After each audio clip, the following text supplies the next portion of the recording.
Jeremy Carrasco, welcome to the Family IT Guy podcast. Very glad to be here. Thank you so much. I am so curious to have this conversation today. I've seen you on social media, on Instagram and TikTok, where you post these really fascinating and well-informed videos analyzing what's going on with AI, like AI generated photos, AI generated videos. You do a really great job at helping people identify, how do you tell? Here's a video that's from the latest AI model that is hyper realistic. What are the tells and what do you look for? So I want to ask you a bunch of questions about that today. Sure. Before I do that, would you mind introducing what you do and a little bit about your background? Yeah. So I was a media producer full time before doing this. For the past 8 or 10 years, my main focus has been video production, audio production.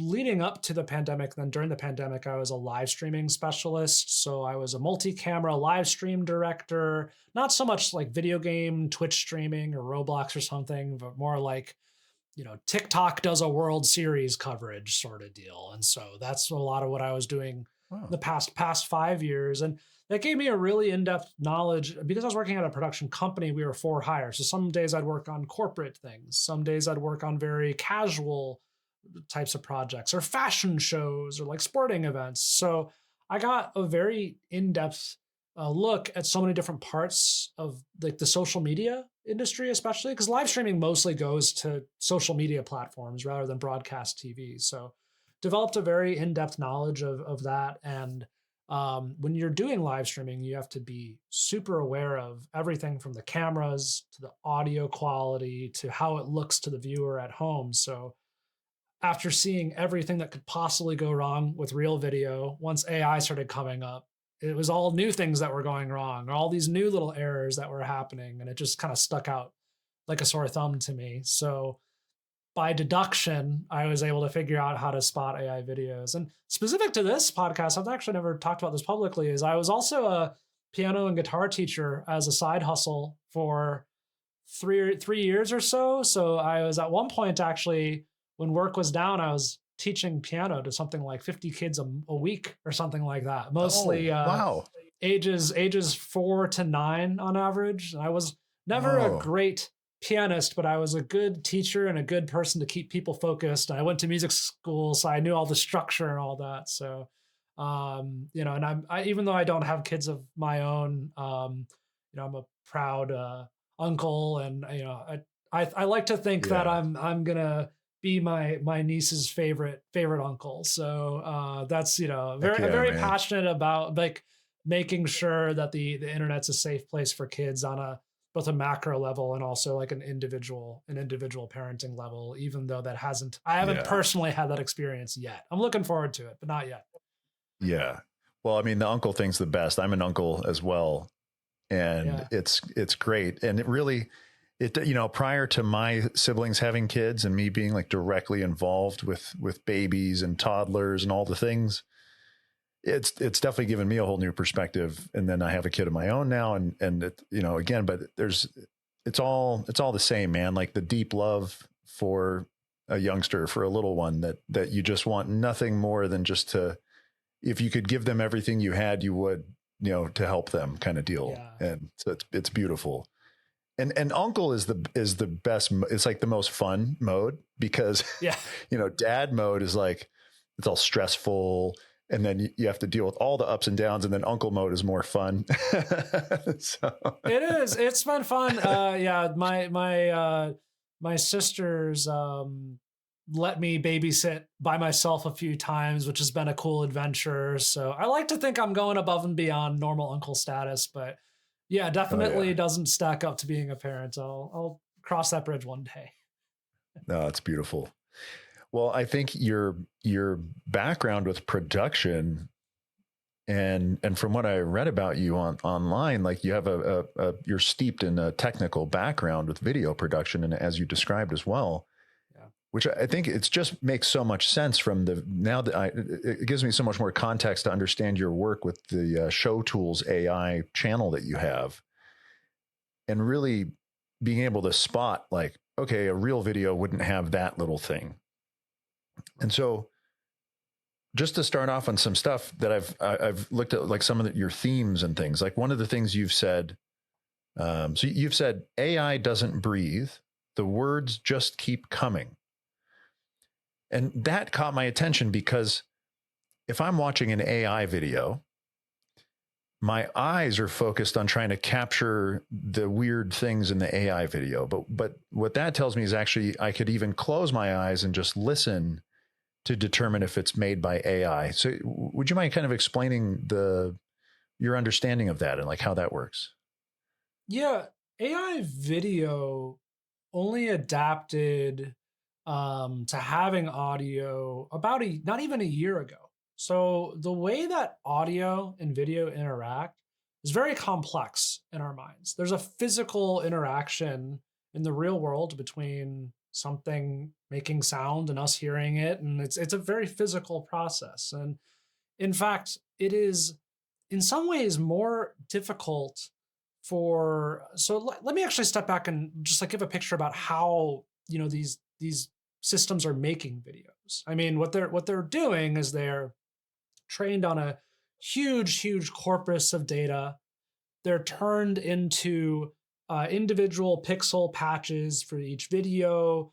These are then made noisy, or they basically become staticky. And the AI's job is basically to learn how to change a real video from a video to pure static. And it understands all these steps. It's like each step I have to understand what static was added and then how to reverse that later. And it's done with a bunch of other text input, a bunch of other context kind of imbued into that process, so that later when you say make a video of a dog running, it looks at its training set. It's not looking at the original training set, but it looks at all the things that it has learned and recodes that video through pure noise, through pure static. And it's just going step by step, reducing noise until you get to something that resembles a dog running. And very complex process that I just ran through in 30 seconds, right? But the thing that to understand here is that in order to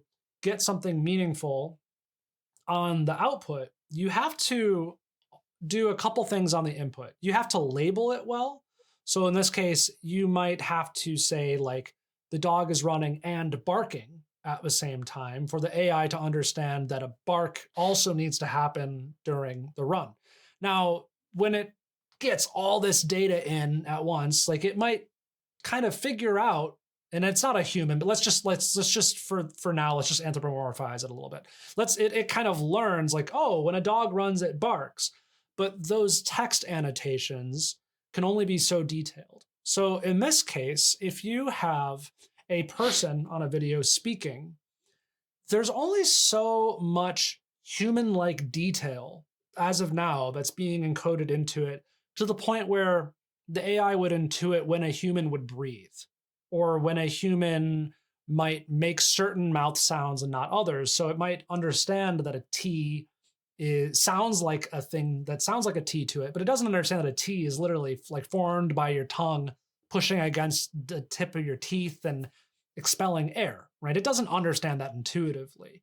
So there are all these things that are tied to us as humans that it is intuiting, but it's not replicating real life physics in any sort of way. And when you are just making pixels happen, so far, the AI video generators have been able to do a good job with pixels and making things look believable. Maybe the physics aren't exactly right, but that's kind of tied to what I'm saying is the physics aren't right because there aren't any actual physics there. It is combining pixels and learning patterns. And just like a large language model like ChatGPT, what comes out might look like really reasonable text, but the large language models don't have like an extremely intuitive understanding of human language in the way that humans do, which is why you can still tell if something is written by ChatGPT. So what has happened is, and we actually have indications from the AI companies themselves. And again, I am oversimplifying this, but they have said that audio matching with video is kind of the hardest thing for them to figure out right now, which is why a lot of the times it's like, why is the person speaking too quickly? Or why isn't their tone matching the scenario? Again, it's because these are extremely nuanced social interactions that as humans we can pick up. The AI has a hard time decoding that in the same way we do, or like recode that in a believable way. So even though it requires a little bit more thought, I think it's it's what I would call a durable indicator, something that's likely to stick around for a little while, is being able to really hear and sense, like, is there something off with the way that they're talking with this situation? But I will also say some people hear it and some people don't hear it. So some people, that is not something that they can intuit. But if you hear it, that's good because it's probably going to stick around a little while. Yeah, that's very interesting. And when you talk about the static thing, are you talking about what we would normally see on, like if you had a cable box back in the 90s and you're trying to watch HBO and it was all snowy? So it starts from that and then works its way into an image of a frame? Yeah, if you think about every pixel here as some combinations of numbers, what it's really doing is it takes the video in and just starts randomizing numbers a little bit, like step by step, and it's really just figuring out like how do I reverse that randomization at each step when it's learning, so that when it's generating, it uses what it's learned to say, oh, okay, dog running. I remember the steps it took to turn the dog into noise. Now I have to turn the noise into a dog and reverse the process. So it's a very mathematical, it's an entirely mathematical process, and very, very complicated. And yeah, if anyone wants to learn more about that, that's called diffusion. So diffusion is the process by which you turn real things into noise and noise into real things on real looking images. Diffusion's a much more wide physics and mathematics concept than just that, but diffusion image generation is generally the principle here. That makes sense because I've seen diffusion models and I now realize I didn't know what diffusion meant. There you go. That's a great explanation. And so beyond this audio mismatch, like what else have you found? Like, what are some of the giveaways when you're consuming? Well, shoot, I was going to say when you're consuming AI content, but I guess the bigger picture is that trying to determine like, what are you consuming? Have you seen, I imagine it's shifting over time, but do you have like particulars that are durable in a sense? Yeah, and there's no silver bullet, especially because unless you understand a little bit more about what they're creating and why, it might change. So let me give an example. People use the word deepfake a lot. Deepfake is not the same as AI video. So a deepfake, that diffusion process that I talked about, where you're synthesizing the entire frame, deepfakes are targeted. So you might just change what someone's saying. So what a deepfake does is it targets just the face or an object. It doesn't have to be a face. And there's a different it's not really a machine learning process, but a different targeted re-encoding process that just changes what they say. So the point there is, for AI videos, oftentimes you're looking at the backgrounds, at blurry parts, especially people in the background. It still doesn't quite get like, if there are a bunch of people walking in the background, rather than them being blurry, they'll kind of merge together. Is a good example. But if it's a deep fake, it's not touching the people in the background. So the people in the background are going to be fine, right? But in a deep fake, you're going to get edge artifacts, maybe around the face or the cheek. Or if they turn their head, it might not track well. Or if they put their face in front, their hand in front of their face, it might lose track of where the face is. So, also a deep fake might not have the same audio tells. It might not sound as robotic as an AI video might. The hand motions might not match up in a deep fake, whereas in an AI video, the person's eyes might look kind of glossed over, or their mouth might, in both, the mouth might move kind of funny, or like their eye movement might not match their hands. Like there are some common tells, but the reason that there's not a silver bullet is because the average person can't tell, is this a deep fake or is this an AI video, without having the bigger context in mind. So, deep fakes are usually used for targeted manipulations, whereas AI videos are oftentimes used for more like viral videos or like fake influencers. Like there are different ways that they could be used. So that's why I say if you think that a politician might be getting deep faked, you're not looking at their background. Their background's gonna be fine. You're just gonna be looking really closely at their lips. Whereas if you feel like a video might be an AI generated video, you might be looking at the background and seeing if things are warping together or wiggling in a weird way. There's a bunch of little nuances to AI video that are artifacts of that diffusion process, and that's really what you're looking for. But I can dive more into each one, but that's the problem. There's no like one easy trick anymore. Yeah, and what a fascinating time where it's even more complicated than my question suggested. Where, well, what category of fake stuff do you want to talk about? Right. This type of fake stuff and that type of fake stuff, and it's hard not to imagine the potential for propaganda. There has to be a whole bunch of propaganda already, using these things.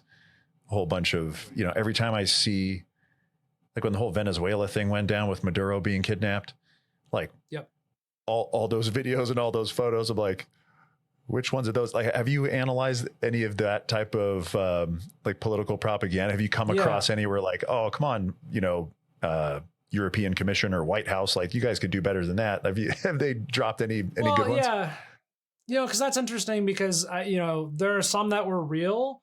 There were some that were real and taken out of context. I mean, I've just been a Venezuelan crowd celebrating about a soccer game taken out of context, or it could have been AI generated, right? And so even there's a whole spectrum, right? You don't know until you're looking at the page that posted it. So there were examples of pages that specialize in AI generated content where they might make AI slop, like it might be your dog's skateboard. I mean, there are actual dogs who skateboard, but it's not a good example. It might be but it might be your just like animals chasing each other AI video. And then they might have just realized, oh, there's an opportunity to create some things about Venezuelans cheering them a street. Okay, well, that's probably an AI video, but then there are other ones that were just recontextualized real videos. But that's a great example that you gave because, one type of propaganda might be to, find a image or a video of Nicolas Maduro and deepfake him into saying something that would have,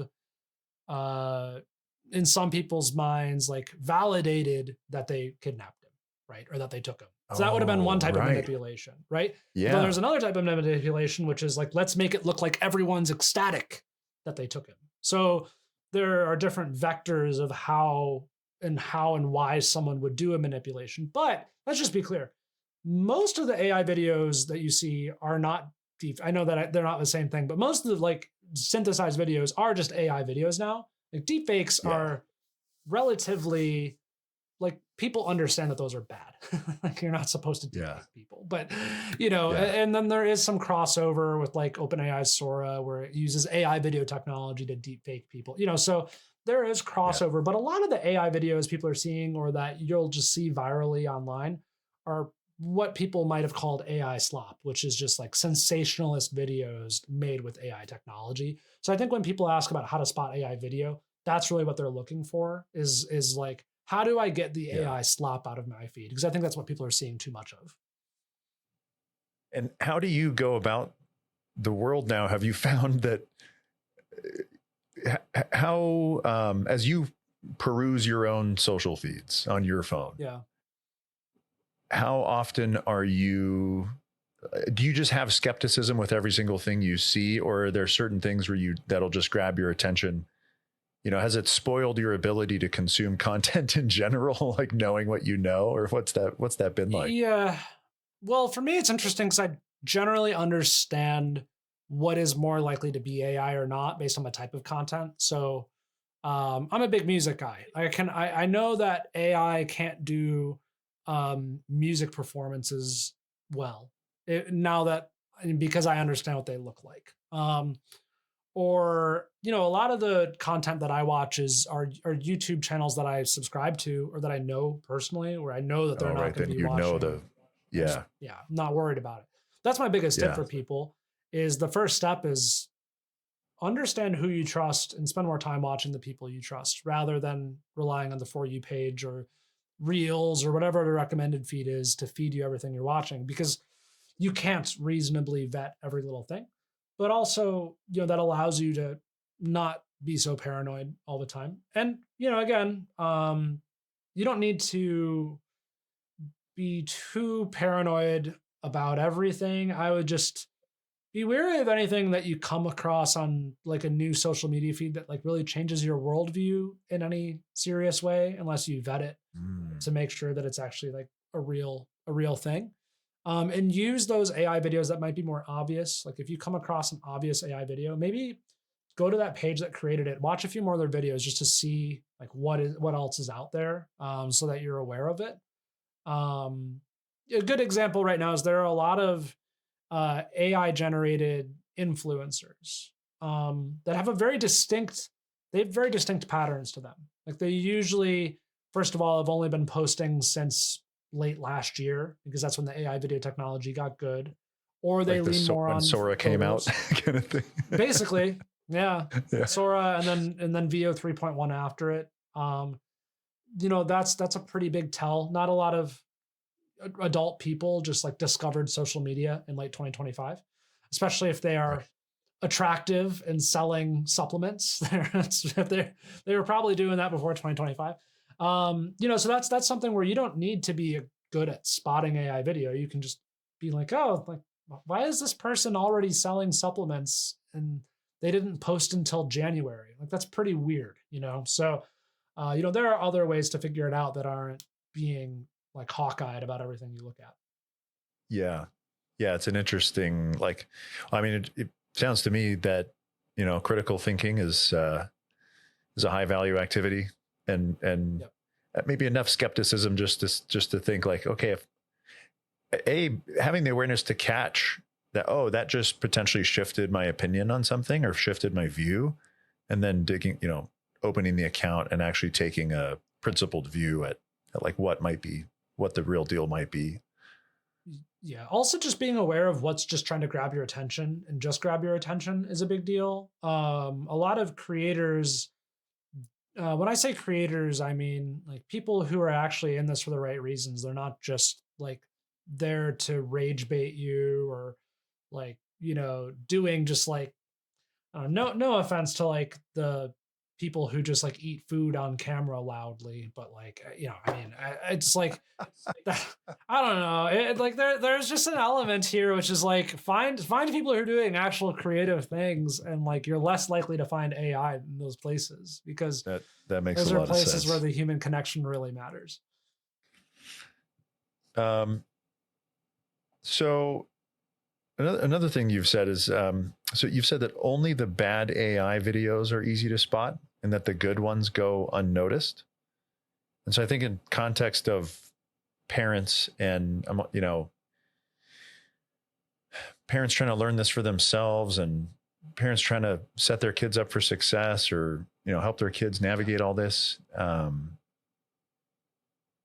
Do you have any thoughts on, and maybe this is just more philosophical type of a thing perhaps, but any thoughts on, you know, the ones that do go unnoticed, like what the potential effects might be or what that might be doing to us as consumers of these things? Because, you know, you've lived in the production world for so long and probably are thinking about, like you said, like what's the consumer's perspective? Do you have any thoughts on that kind of thing? It's all about spending time watching things that matter. And I think we've gotten away from that as a society where it's just about kind of doom scrolling and spending time somewhere where you can kind of turn your brain off. That's the first thing that I think really needs to change here, because AI can do your brain rot. It can do your passive videos better than most humans can at this point. There are some people who literally don't care. I actually don't think that's most people, from what I can tell. I think that that's something that a lot of the AI companies assume, that people don't care. I think most people do care and they don't want to be tricked. That's the first thing. So if you really focus on engaging with meaningful videos and creators, bloggers, I think you're gonna do well. You know, I think it's important to get kids and people just in general just interested in things, like interested and passionate about things. And if you find those things that you're passionate about, you're gonna find a person who's passionate about it online. Whether it's Like, don't get me wrong, there are plenty of AI cooking videos out there. But if you start making the things that they're telling you to make, you're going to realize that it hasn't been very well thought out, right? But if you're just enjoying it on a pure aesthetic ground, you're like, wow, that's a really pretty slice of cake. You're not going to know the difference between AI and real very well. So it's like about finding those like deeper connections on social media, and you know, having just general critical thinking skills gets you a lot of the way there, as you suggested. I just don't think, like what we haven't really said here is like our current way that most people use social media is just not really ready for this moment. I mean, if your default mode is just scrolling and letting an hour pass by and not thinking about what you're watching at all, you're gonna have a bad time. But I would say that the reason why it matters and the reason why we should care is because that's not what we should want to spend our time on. We should want to spend most of our time connecting with real people. Even I can give an example of recently there was this big snowstorm in Russia. I did a video about this where there was a lot of real videos about it and a lot of AI videos about it. And if you watch the real ones, you saw some really funny, cool stuff of like humans jumping out of their windows into this giant pile of snow, or like humans digging other humans out from this mountain of 10-foot snow that had covered this Russian city.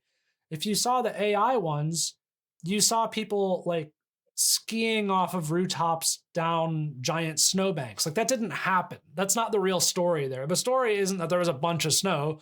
The story is that humans were there and they figured out a way to get through it. And it was like, in some ways, a really difficult moment for that community, right? So there are videos that are AI that are going to take advantage of that situation and try to pull your attention away from the real story, which is in itself very interesting and engaging. So I think that once people realize like, oh, I've been kind of taken advantage of, like I would have just preferred the real thing. I think that's the moment where you realize why it matters that you can detect these things or not. Otherwise, your feed just slips into all AI slop. And I think, we shouldn't want like a digital version of Wall-E for ourselves. I think we should strive for that. Yeah, Wall-E was a warning. It was supposed to be. Well, and there's part of this makes me think whenever I think about these gigantic problems or these gigantic things that are going on that might have us confused or misunderstanding something, or just, viewing something that's false.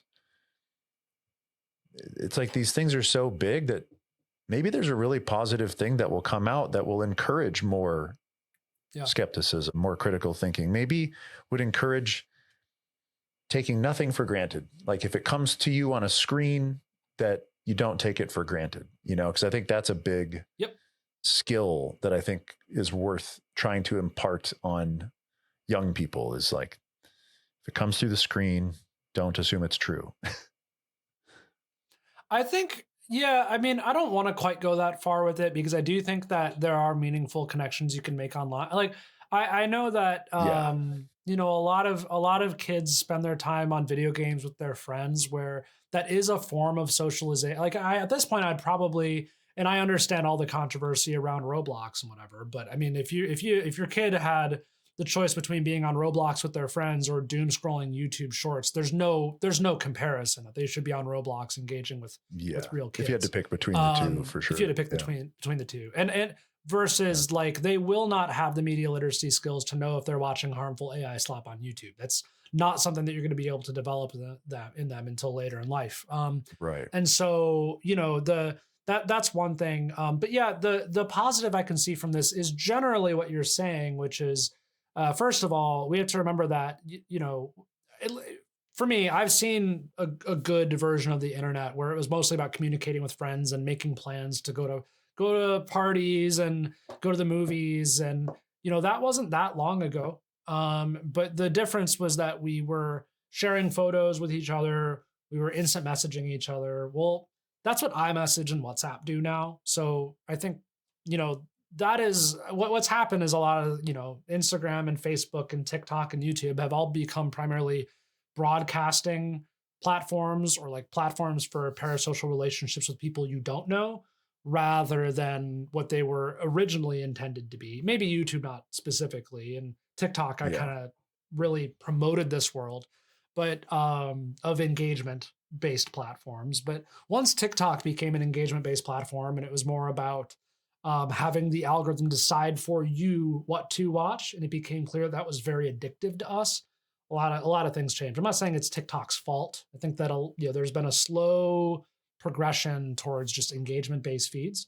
But yeah, if you can focus on FaceTime and iMessage and WhatsApp and video games, you're actually interacting with real people, or not spending all your time. There's still a follower page on Instagram. There's still a family only page on Facebook. It's just not the default, or not the family and friends. Like, you're only the people that you follow, anything that they've posted. Those are just not the default pages anymore. You gotta go a little bit deeper to find those now. So hopefully that's one of the changes as we sort of revert back, because I don't think that a purely engagement based social media is sustainable in AI age. And I think AI is gonna out engage everyone else. This episode of the Family IT Guy podcast is sponsored by me. iPhone parental controls are notoriously difficult to set up correctly. When parental controls are too complicated, parents give up. And when parents don't use the tools, children pay the price. So I created a step-by-step guide that shows you exactly how to set up an iPhone to protect your child from addiction and from predators. You can disable the internet, disable the app store, and disable the camera. You can make the screen black and white so that the iPhone becomes a tool instead of a toy. You will have confidence and peace of mind, and your child can be protected from the most dangerous parts of the internet. Go to familyitguy.com to learn more. Yeah, which is probably really great. I mean, if it resulted in having people pull back from the engagement-based stuff and say, okay, yeah, instead of the algorithm just driving me down some random path, I'll go to the like, I tell people about that thing in Instagram too, where I use that to demonstrate what an algorithm is. Like, switch back and forth between the two feeds and see how potentially even like boring the regular one is, or the following one is versus the regular one that has the algorithm. It's very fascinating, but that's a good point. I mean, it's going to take a few years. I think right now we're in this uncomfortable inflection point where right now the tech companies would like AI detection and proper labeling to save them. I don't think it's probably not going to. It's probably too big of a problem for them as well. We have to figure out as a society how we're going to react to the internet just being flooded by AI media. And it's going to take a couple of years to get there. So it's going to be, I think, a very long and painful transition. So it's still worth paying attention to. And I don't think that it's as easy as just saying, oh, just put your phone down, because people spend a lot of time on their phones. So, there has to be some sort of middle ground where we recognize that we're going through a change. We have to change our consumption habits, and it's going to take a little bit of time to get there. Yeah, I think so too. It makes me feel, I find optimism in that. Like, it makes me feel like there's a positive path there that's cool. I agree. So something that I say about AI, and I'm curious for your thoughts on when I talk to parents about AI, is I say two things. I say, never let kids use AI alone. And I state that in a very complete, like, no nuance. Like, if you are using a chat bot together for school or something and you have to go pee, pause it until you get back. Even like that, because at the current state of affairs, it's all brand new and there's a lot of unknowns. And then the other thing I say is, for adults, is that you should, and I guess particularly in my context for Family IT Guy, for parents, you should learn AI as much as you can, so that, I mean, A, it's not going anywhere, and you probably need to for your own sake at work and whatnot. But then B, so that you know how to navigate, like, what the limits are, what the boundaries are, so that you can help to teach your kids. So those are my two kind of core messages. how did those resonate with you? And do you find yourself, or anybody, do people come to you with similar questions or suggestions of like how to approach these things? I have, a different viewpoint perhaps on the necessity for kids to learn how to use it. I think that it is probably not necessary, but I recognize that that might not mean anything coming from me without kids. But I just think that the tools that you need to use AI well is to be a good writer and a good communicator. And I've just seen too many examples of people in my own lives, grown ass adults, losing that ability as they use AI in real time. And I'm just watching it happen. And they've already learned it. I think that the incentive to using it at all is just so great when you're a kid and you're trying to like teach them intrinsic versus extrinsic motivation. And it's like, how can you make them as intrinsically motivated as possible? And giving them, because kids' lives are already so focused on achieving benchmarks and test scores and all that is so optimized for knowledge. And like, they're going to learn pretty quickly that no one can out knowledge a large language model. Right now, you can outthink it. You can out creative it. You can out human it, but you can't out knowledge it. Like we're not going to be able to do that. Maybe, I'm not saying that I don't buy the line that it's like as good as a PhD researcher. It's not. Like it's not there. Like we're not, it's not even particularly close but that's the thing is like there's even a fundamental misunderstanding of this with adults that like having an artificial intelligence test at a PhD level is not the same thing as being a physicist. Like a physicist is applying and doing practical skills that might not show up on a test that an AI literally cannot do. So you take that all the way down to being a kid where you're just learning how to do things well. And you see that AI can do it better than you. I think it would be just like, oh, well, why wouldn't I just use the AI? So and then I think, all the skills that I've learned to where I can prompt an AI, I'm very, very aware of when I'm using AI or when I should use AI or not. And I've had it try to write, a lot of what I do is writing scripts and hooks and titles and all that. And it's awful at it. I think it's really, really bad at what I want it to do. And sometimes when I'm doing like data entry and data organization, that's when I find it most useful. Right. I think it's useful if, again, if your kid's trying to digest like 200 lines on a spreadsheet, show them that Chat GPT can do it faster than Excel can. Like that's an automated tool, right? But I don't think that that's where most kids are until probably high school. And then once they even hit high school, there's questions about what it's doing to their intrinsic motivation to actually learn. So I just think that we're so early right now and we don't know. But I do think it's worthwhile if you're an adult, like maybe you understand what all the dynamics are here, and you can definitely impart that on kids.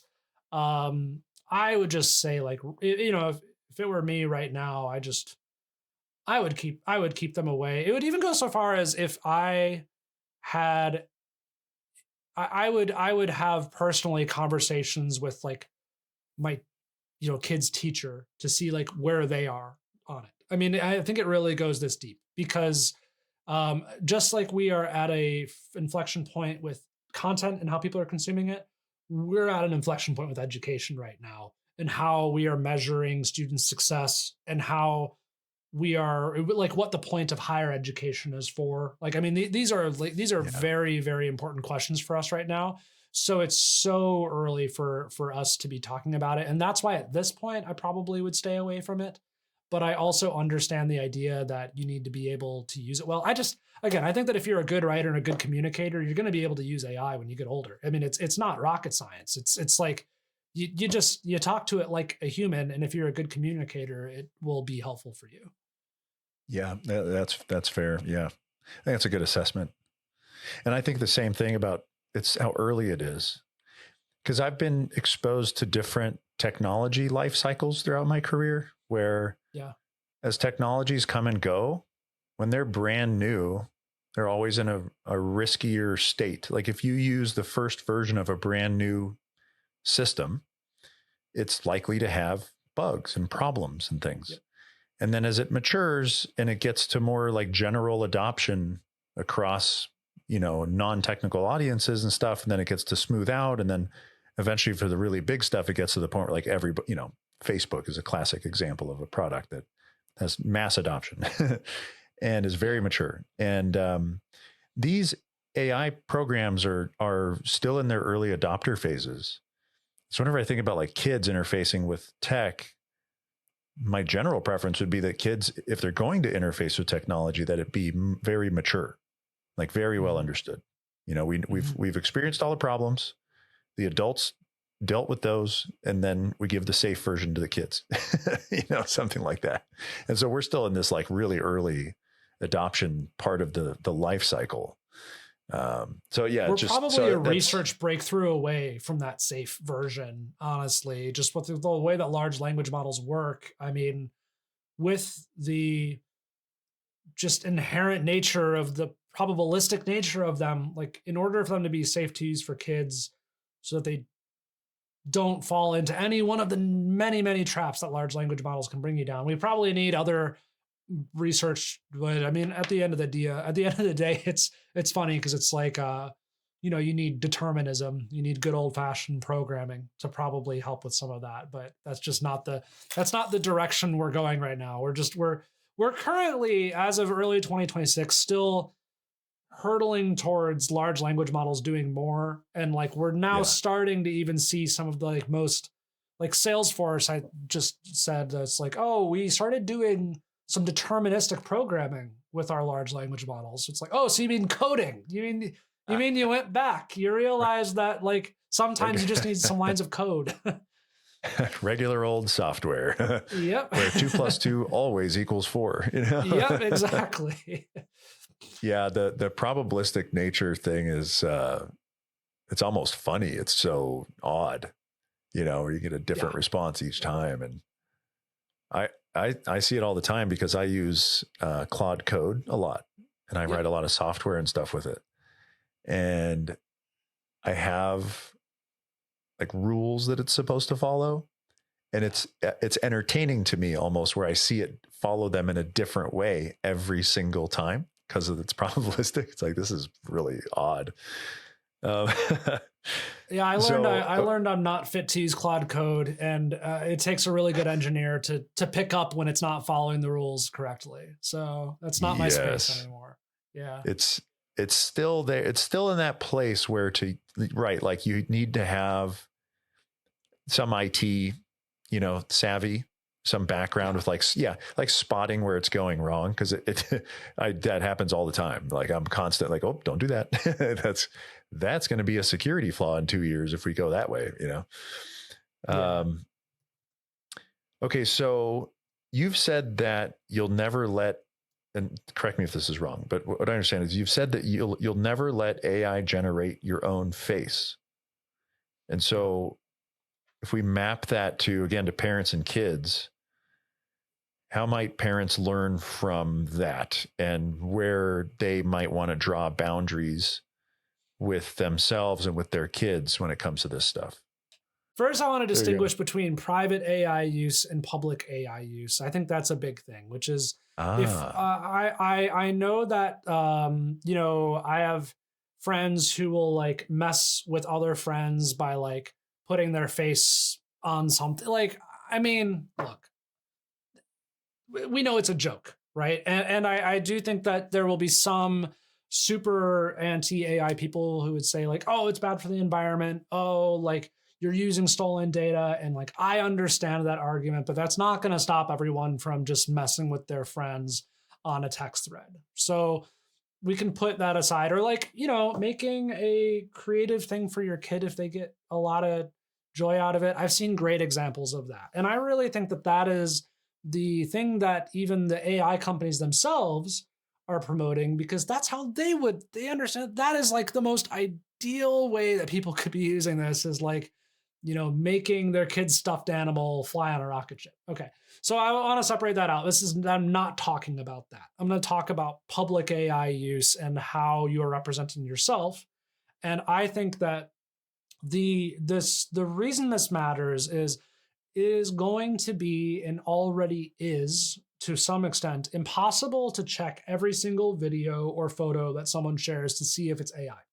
So what you need to do is make decisions about who to trust rather than what media to trust. And so if I see that someone has a penchant for deepfaking themselves into saying things that they did not say so that they can increase their content output, I'm not going to trust anything they really say. That's the decision that I have made, because I think that it shows me that I cannot trust the words coming out of their mouth.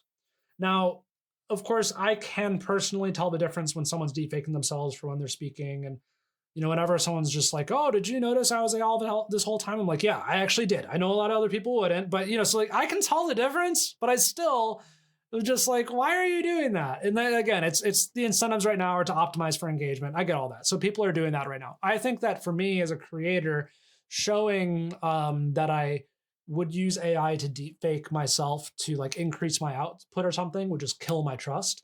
And once you've crossed that Rubicon, you really can't pull it back. Like people are going to stop trusting you once you cross that line. So that's why I say in public use, especially, I don't really want to use it in a way that makes people second guess anything I'm saying. Now, there have been times where I will like side by side me and an AI version of me to show a comparison, because I am philosophically not going to put a real person into AI and make them do it. So it's like, okay, I'll take the hit. I'm going to do this. But I'm always very clear, like, that is not me. I'm never going to pretend. At one of my videos, I even said, like, if you were waiting for a big reveal where I was AI all the time, it's never happening. There is no big reveal here. It's just me, right? And again, I just really don't want people to lose trust that it is me. So once you cross it, it's really hard to pull back. And that's why I tell people, just don't cross it. I don't really think it's adding that much to your life. If you feel like you need to out content AI, it is a losing game. You are not going to do it. Other AI generated people are going to out content you. So you need to just like lean into who you are if you want to be a content creator, which I know it's not necessarily what we're talking about here, but I mean, even on LinkedIn, I mean, people will do this, right? So, just represent yourself as yourself, be yourself. And because once you cross that line, it's hard to pull it back. People will notice, people will remember. Right. It like brings another angle to focus on the value of honesty and transparency and trust. And I mean, I know my son and I talk about this on a somewhat regular basis. The same thing where, hey man, you can lose trust like that. And trust that took years to build, really easy to lose it, really, really hard to build it. And I'm the same way where I mean, everything I do, I'm always thinking long-term. I'm always thinking years out, but for family IT guy, like I want people to take what I say at face value, or at least be able to take it at face value, and to never degrade that and just shoot myself in the foot by trying to generate something that isn't real. And it's kind of funny, actually. I get some number of, dozens of comments a month where people think that I'm AI on my videos. And I'm like, I'm just a computer nerd that talks slow. And so I might seem like a robot, but like it actually really is me.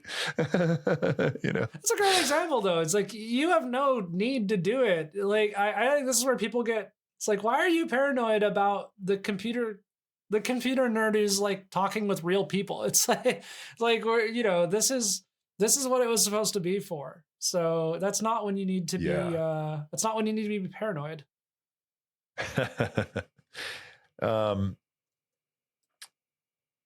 What's one thing, like if you could choose just one thing that parents should take away from this conversation, or just from your work and your research so far, like what would that one thing be? I think for parents specifically, no unmonitored algorithmic use for kids on social media is a really big thing. They won't be able to tell what is real or not. It is too advanced. And even without AI, it was never a good idea, but there's not really a way to filter out engaging harmful things from engaging good things on social media for kids. The algorithm doesn't know the difference. So like a good example is I used to run these experiments where I had this iPad that I would have it watch like, and so, I mean, I would be sitting there and watching. I would watch like 12 hours of Bluey on a fresh YouTube account, or like 12 hours of Bluey and Peppa Pig and Coco Melon or whatever. And I was trying to figure out like at what point do I start getting like harmful AI videos? Because there are a lot of harmful AI videos targeting kids, especially because the kids YouTube Shorts algorithm is one of the most profitable algorithms. I don't know if people know that, but it's very profitable. The views that short form YouTube does in kids feeds specifically are insane. I mean, Mr. Beast numbers for a ton of random channels. And so there's a big incentive for these AI generating pages to do like some sort of like kind of like edgy children's content that you do not want your kid watching this violent stuff, but kids are watching it all the time. The algorithm doesn't really know the difference between like a harmful AI video for kids and like a casual brain rot algorithm for kids. I at one point had an algorithm that was only trained on Bluey and like very, very beneficial, like even like educational things like Miss Rachel, right? And I was mixing some age groups. And I would go to the shorts feed, and a lot of the shorts feed was like arts and crafts or like, like creative, fun things like food content or something, right? I searched for ballerina cappuccino once. For anyone who doesn't know who Italian brain rot characters are, AI generated characters for kids. I searched ballerina cappuccino. I watched one Italian brain rot video. The next video I got was a AI cat video with a sexual assault in it. It's like once the algorithm is like, oh, you like AI brain rot? Let me show you this. And the algorithm doesn't know, right? It just knows that the kids who are watching Italian brain rot might also enjoy watching this really engaging, pretty awful stuff. And from what we can tell, this is still happening. I haven't revisited those algorithms. I've had other journalists independently verify that this is a pattern where the unfiltered, so like YouTube, the YouTube Kids app doesn't have the shorts feed, so it's a little bit better, but it still has other type of like not great videos, right?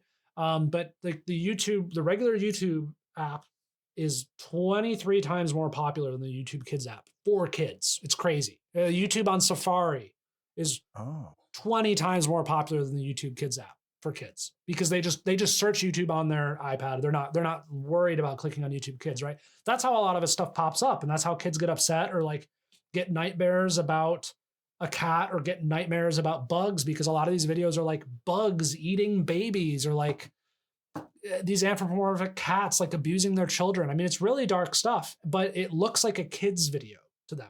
It looks like a kid's video, so they don't know any better. And I just don't think that you can trust that one of those videos isn't going to slip into your algorithm unless you have like the purest, like least curious kid ever. But I mean, if your kid has heard about Trallalero Tralala, they're going to look up Trallalero Tralala, which is brain rot character, and then they're going to get one of these harmful videos. So that's what I've found. And that is the number one thing I would say is once you understand that the algorithm doesn't know the difference, that's when it becomes clear why just unmonitored use just should not be a thing. Now, I try not to give parenting advice in general on those pages because, like, again, I'm not a parent. I know it's not that easy, but if it were my kid, that's what I would do. Yeah. The principle is sound. Yeah. I mean, because it's based in the logic of like, well, if your family values or your personal values that you're trying to impart on your kid are related to health, safety, self-respect, self-confidence, healthy boundaries, then these are things that you might want to avoid. Yeah. Well, also, I just think that there's so much incredible and like socially beneficial videos for kids to watch. Or like when I'm watching Bluey, I know there are a lot of Bluey adults out there. I get it. I don't have kids, and I enjoyed Bluey. I'm like, wow, this is showing them how to play and how to interact with adults, and like these are all great things. And you know, I even got a message from a parent who said, well, I really wish I could stop my kids from watching YouTube, but the problem is that their favorite show is Roly Poly Oly, which is that's a kid show from when I was a kid, and I'm 31. And it's like, that is only on YouTube. That's the place where you can watch it. And it's a really good kids show that like kids would really enjoy, right? So she's just like, so the reason I have YouTube in my house at all is because of older kid shows like that, or like Reading Rainbows on YouTube, for example. I think that was the other example she gave. Oh, so she's like, so I can't completely get rid of YouTube because it's like good free children's content that my kids really enjoy. But I just have to be much more careful to make sure that they're not unattendedly using YouTube. And I think that's the thing that we would all agree with. That, yes, I think so. And in YouTube Kids, there's a somewhat not obvious mode that's called approved content only mode. Yep. And in approved content only mode, you can approve specific channels, you can approve specific videos and playlists. And then even what I really like about it is that if you approve a channel or a playlist, you can go into that channel or playlist and deselect certain videos. Like if you don't like those, and that's a good mode. And the trouble is though, that there's, some like TVs that have YouTube built into them, they don't have YouTube Kids, or you can't get YouTube Kids, or some platforms, it's hard to get that going up on the TV or get it going on an Amazon tablet versus an iPad. And so it's not consistently available, but where it is, I recommend people look for that. And I wrote a guide on my website on familyitguide.com. If you type in YouTube, I have a step-by-step, like how to set up approved content only mode. Cause I agree, man. Like there's like a bunch of amazing stuff, like one of the things that just randomly comes to mind is number blocks, to where you've got 1 and 2 year old kids learning numbers and math, and like legitimately, in a really healthy way. It's great. So I think YouTube Kids with that mode is great. And unfortunately on the macro level, it is YouTube's excuse to not improving some of their algorithms off of YouTube Kids. Yeah. It's a separate conversation. They're just like, oh, just use YouTube Kids. And then when you see the numbers about how few parents enforce YouTube Kids, and furthermore, how few parents know about the mode you just talked about, which, I would like that. I think, again, it comes to adult media literacy in that case, and educating adults is a whole nother ball game. And, but that's really what this is about. Yeah. So on those lines of algorithms and rabbit holes, something that's been in the media a lot lately and that's often top of mind for me is I don't like saying these words, but it's like sexualized content for children or of children. And there's, Grok AI has been taking a lot of heat lately for enabling the creation of some of these things. And so what experience or research have you done around that topic, and how that maps over to like some of these content platforms that kids are exposed to, or the adults are, of course, exposed to? The Grok example is important because it is, again, it points to like the inflection point we're at, where it is illegal in many places. It actually theoretically could be illegal with our current laws in the United States. It's just not being enforced with the Take It Down Act. But the tech companies don't always have their eye on the ball, even though they should. And I think just the first thing we should understand is a little bit how. So I'll use CSAM, child sexual abuse material, as like the acronym if people don't know, rather than other. First of all, because it's more algorithm friendly. And second, because it's actually the technical term. So CSAM there are massive corpuses of CSAM. So I just want to talk about this, which are sanctioned and regulated. So that AI, this isn't an AI thing. So that tech companies, social media platforms can detect CSAM on their platforms. It even goes so far as there's a Microsoft product that scans pixels on the screen in the background looking for known CSAM locally on people's computers because it's such a serious thing. CSAM is not protected speech. There are very strict rules and regulations. And because you need a corpus or a bunch of CSAM in order to detect CSAM, it exists. We know how to detect it. And it is like, it was a solved problem for a long time. It was taken extremely seriously. Then what has happened is because people are starting to be able to AI generate, because it's unknown or new material, and this isn't necessarily, by the way, graphic CSAM. It might just be suggestive material. So, for example, like putting an AI photo of a boy in just the wrong context, rather than it being, graphic or directly sexual in any sort of way. So because the AI systems don't intuit what like context is, it's much easier to make. And on Grok specifically, it's a problem because Grok, well, on X, but I guess with Grok specifically, it'll just comply.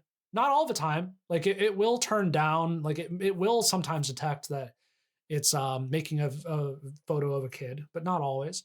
And then because a lot of these trolls, and I mean, not even trolls, but just like bad people are asking Grok to undress people, it won't necessarily turn it down. Again, sometimes it does, but a lot of times it doesn't. So we have been seeing undressed kids on X. So that's one side of it. And that's why it happens, because it is newly generated, it's not detected as CSAM in the way that we have been detecting CSAM. So because of that, now it should be said that like Instagram has rules against even like AI generated sexual material, especially obviously when it is an AI depiction of a kid.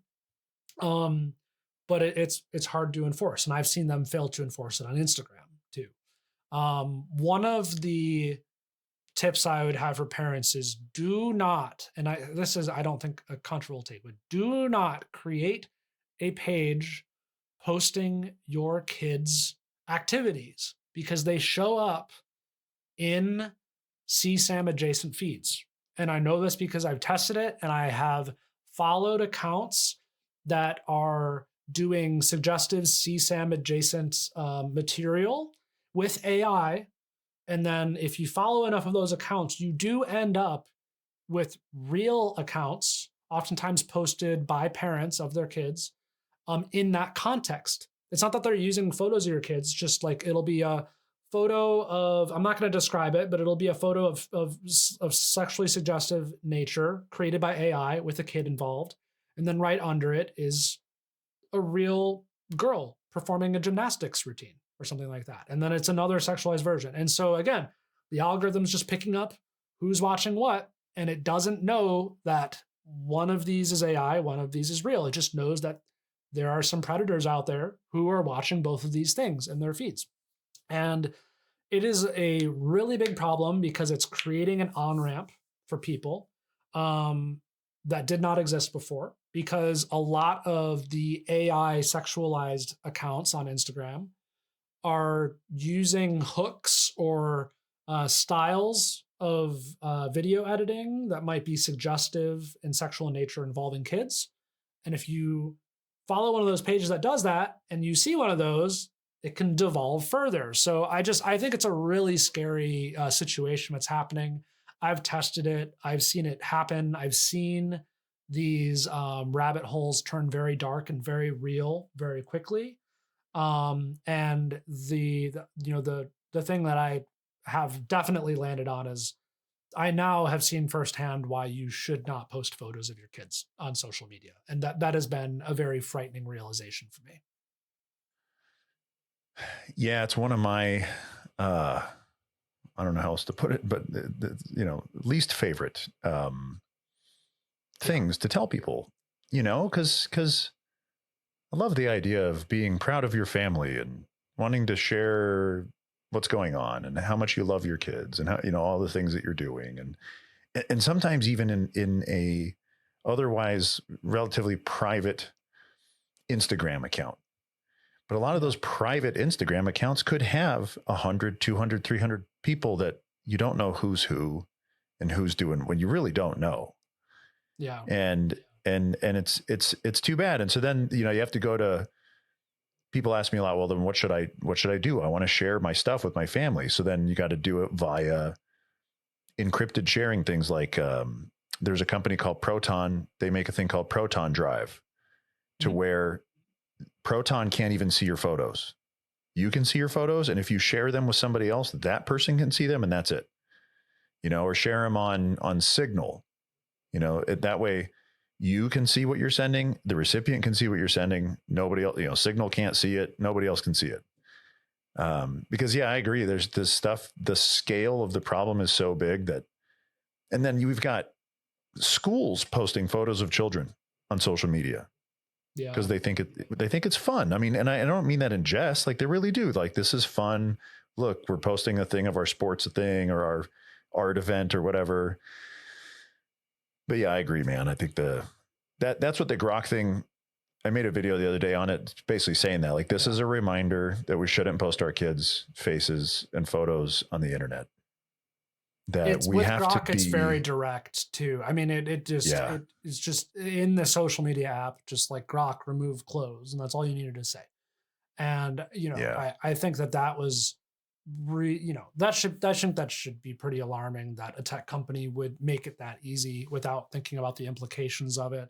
And I, while I do think that there, like you said, there are ways to share it with the people who really care and where it really matters. That's probably, again, that goes back to like what social media should be used for and what the internet should be used for. And it probably shouldn't be for broadcasting your kids. It should be for sharing, cool photos of them that you're proud of them with your close family and friends. And I think it's an opportunity to demonstrate the value of privacy to our kids, where we put ourselves in the positions of, whether we're, uncles, aunts, parents, we are stewards of their privacy. So they are, without them realizing it, they're entrusting us to respect their privacy, so that when they are adults, even if it's an innocent thing now, they don't ever look back and think like, man, I wish that didn't happen. I wish that my photo wasn't posted when I was at Disneyland. And I wish my pictures of me doing whatever I was doing wasn't posted, because now I don't want, because it wasn't their intention to do that, and it got done on their behalf. And so, like, I think we are, us adults are can be and should be stewards of privacy for children. Agreed. Yeah. And also agreed on Proton. That's what I've been starting to use too. Just out of curiosity, what about iMessage? Well, how do you feel about iMessage and Apple Photos? I think that, generally speaking, it's great. I think there's probably 3 buckets of relative privacy. The least private bucket is like literally posting it publicly on social media. And even if you're posting to a private group, whatever, like posting on social media, because once something touches the internet, it's no longer yours. Right. That's like that's the least private bucket. And then the bucket in the middle that is relatively private is Google Photos, Apple Photos, iMessage, perhaps regular text message to a certain extent, to where what happens is those photos still don't belong to you anymore, because you're placing them on the computers that belong to somebody else, and they therefore become theirs. That being said, companies like Google and Apple and Microsoft are some of the best security companies on the planet. Like, they have fantastic security, which keeps outside parties from getting into the stuff that's inside their servers. For the most part. I mean, Edward Snowden kind of showed us that that's not always the case, but, and so, but it's not available to the world.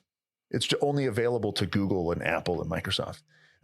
And so now, can third parties come request those photos for any reason, especially if it's within a legal boundary? Yes. And then you have the most private, where you are using an internet resource, like with Proton Drive or with Signal, but it's configured in a way with the right types of encryption. Specifically, what it is in encryption, you have this concept of a private key. And imagine, like the maybe, I don't know if this is a great example, but like when you go to the bank, if you think of the movies, think of like nuclear guys that are going to launch nuclear missiles in the movies, and they got to put two keys at the same time and turn them. You have to have both keys to do the thing. Yeah. And so if one of those keys is your private key for your data, and you can't access your data without that private key, that's what Proton Drive gives you, your private key, where when you use Google and Apple and Microsoft products, they have the private key. They don't give it to you. And they do that so that they can manage the data and manage the system, but it also gives them access to the data. So these, when you use a platform where they give you the private key and they don't get it, then you have true mathematical privacy as a result. That makes sense. Yeah.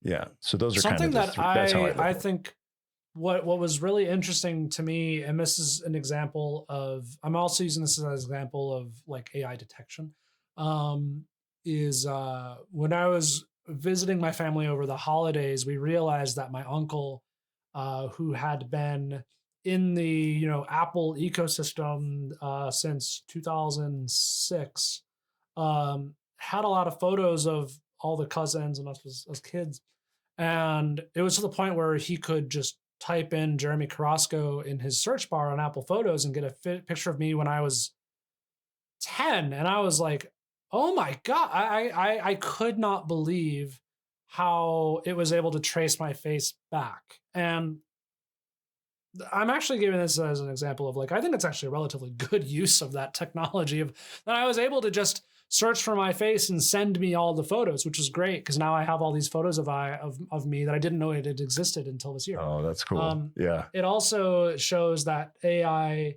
or I mean, that's not really an AI detection, but like face detection is a solved problem. If it can run locally on your phone, it can probably run on Facebook servers to detect deepfakes. So I'm hoping that people start understanding that is a different problem than AI generation. That's the example I give.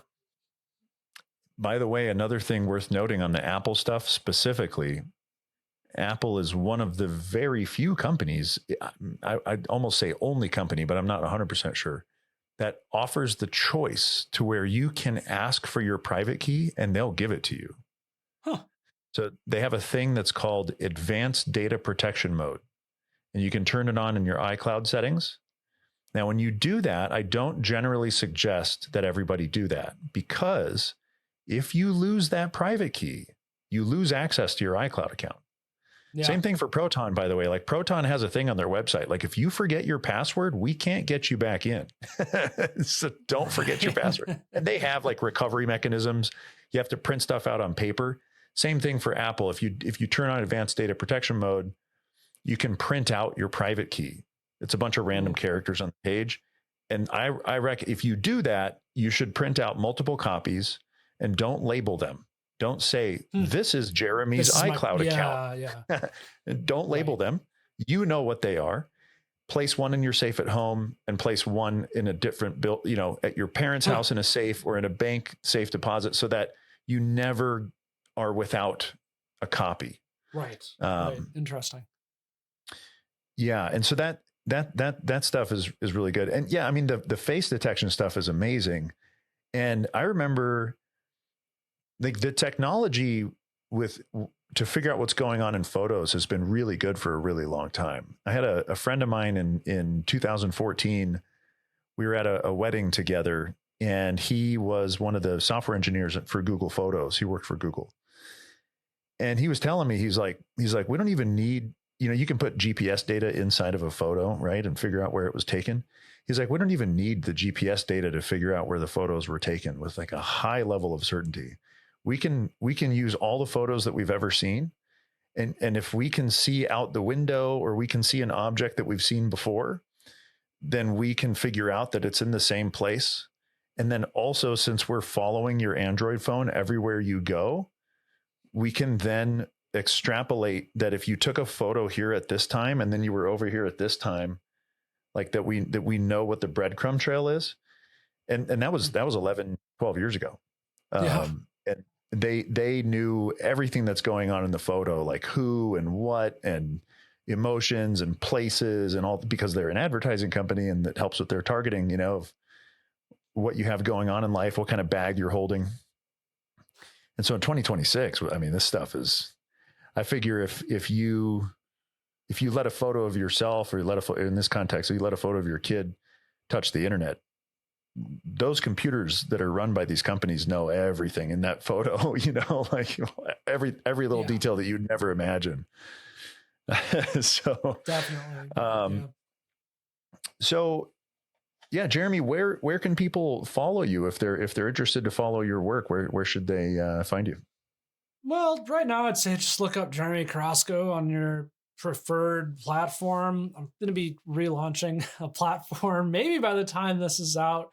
I'll say it in case that it is out by now, but riddance.ai, and we're going to be all focused on helping people figure out what's real in the age of AI and give them tools to do it, because this problem's not going away. So riddance, like good riddance. But right now my accounts are at showtools.ai or at showtoolsai on all platforms. Again, that's probably going to change because I don't want AI in my name anymore. It's a whole thing. I started this 7 months ago, and a lot has changed in those 7 months of like how I view my role in the world. And back when I started my pages, I thought I was going to be showing people how to ethically use AI tools, and then I ran out of ways to do that myself. So I stopped doing that because I think most uses are not ethical. But it was just so early on in my journey there. So it's all to say that if you look up Jeremy Carrasco on the social media platforms, you'll probably find me. Jeremy, loved the conversation today. Thank you so much for your time, and thanks for coming on the Family IT Guy podcast.